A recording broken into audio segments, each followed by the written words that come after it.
Power tools use many bearings to allow various components to rotate. Over time, a bearing will wear and begin to fail. A bearing that is failing will usually give warning, often with a squeaking or a squealing sound. Replacing a needle bearing is a repair that you can do yourself, and I'm going to show you how. Hi, I'm Mark Socha. Do-it-yourself repairs like these are easier than you might think. From lawn machines to cordless drills, kitchen mixers, Outdoor grills. our how-to videos walk you through each repair from start to finish. So doing it yourself means never having to do it alone. Let's get started. I'll begin by removing the brake cover from the saw. The cover is secured with 2 nuts. I'll loosen the nuts and also loosen the chain tension.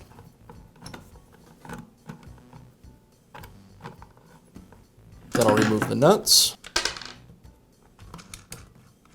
and the brake cover. I'll go ahead and remove the bar and chain as well, just to get them out of the way.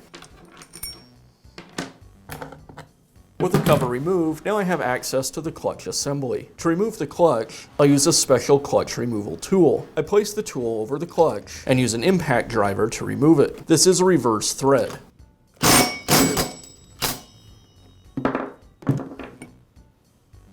Now I can remove the washer and the clutch drum. I'll separate the needle bearing from the clutch drum. And now install the new needle bearing. I'll apply a small amount of grease to the needle bearing. And then I'll slide the bearing into the clutch drum. I'll place the washer back on the spindle and reinstall the clutch drum. The sprocket should be pointing towards the saw's body. And reinstall the inner washer. Now I'll reinstall the clutch. I'll thread the clutch onto the spindle. Again, remember this is a reverse thread. And tighten it down with the tool and impact driver. I'll finish up by reinstalling the bar and chain.